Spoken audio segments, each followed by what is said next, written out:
Happy Monday, drivers. It's been a while. It's been on here. Hope everyone in Vegas, my fellow Vegas drivers, had fun and made some money during the NFL draft. I chose to largely stay off the road after seeing all those road closures. But today I want to talk about Uber Boost. It's been out, I think, in Vegas 2-3 weeks.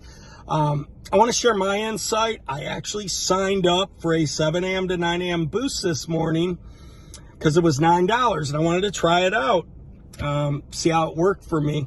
Worked actually well. I was able to get 4 rides done for an extra $36 during that 2-hour window. Actually a little less than 2 hours because I took a Lyft when it started. So about an hour 45, extra $36. When I sign up for that garbage, when it says 2, 3, probably wouldn't even for 5 or 6. But there's another 8 o'clock one for me anyway coming up at 11 to 12. So I'm going to run that too. See if I can knock out 3 rides. How does it work? It's really self-explanatory. Check the details in the app. Just a little clarification too. Actually, it does say this. I tested 2 rides that were outside of the zone. What I would do if I were you, if you're going to run these boosts, take a screenshot of that map so you know where you're at all times. I mean, obviously you can see your car on the road when you're driving if you don't have rides in the app, but it's nice to have a screenshot too. Because if a ride's taking you outside of it but nearby, you may want to go down to Uber Pet or Connect and just cruise back to that zone if you still have time to pick up an extra $8-9.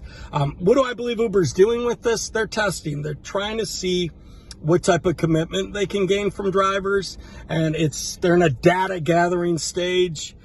No offense, fellow drivers, but in my experience, if 100 drivers commit to something, maybe 40 to 50 actually follow through. So they're collecting data. And also, again, these are all gimmicks in these apps. They're designed to keep you on the road longer, and secondarily, or actually as a second reason, to keep you off their competitors' apps with that type of pay. And that's what they're doing. And they want to see if this works and gets more drivers on the road. Now, in addition to that, the more drivers they get on the road, it will kill driver surge. So the surge went down. Again, I can only speak to my experience, folks. The surge went down as soon as I went on that. And I think usually like 7 to 9 on Mondays. I don't drive that frequently, but maybe someone can chime in. I think we usually see decent surge. I only had surge of $1.25 attached to one of those 4 rides I took for the $9 boost. Now, interestingly, on 2 of the 4 rides, it showed in the little circle when the ride popped up, $9 plus boost. It also showed on your screenshot that the boost was included. But 2 of the rides, it didn't show the boost, but I wanted to test this out. Could be a glitch. I'm not sure. Could be because they were outside the zone, but I was in it. But they did give me the 9 on all 4 of the rides. So again, could be something to look at, when you see these bigger boosts. Again, Uber and Lyft split test with everyone. So you may have only saw 2 in your app.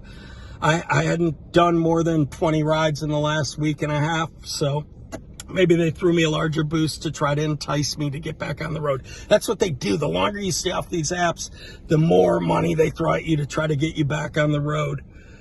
But have at it. If you see one pop up, try it out. I mean, even, it depends on your market, but, if you're in a market where it's just not busy and you get an extra $2 and you're out anyway, go ahead and sign up for it. You're not penalized that I can see by not showing up.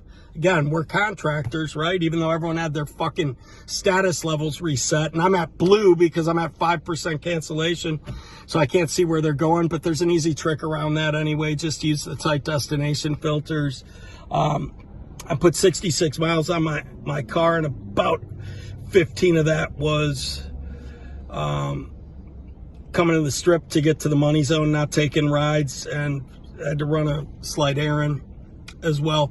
So anyway, 50 miles, about $100, $2 a mile. That's one of the metrics I look at. Anyway, keep that in mind. And also, man, put your fucking trade dress and shit in a pencil case so you can take it down anytime you're parked. You never know what people are thinking. Ooh, Ooh, that's an Uber Lyft driver. They probably have money stashed in their car.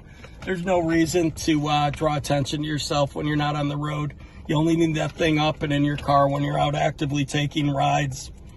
Easy to take down, too, if you got someone who's got fat money and asks you to, in Vegas anyway, asks you to go to an area where you can't, like the front of fucking Caesars. Rip that shit down, get them up there, throw me a 20, honey. Be funny, make money.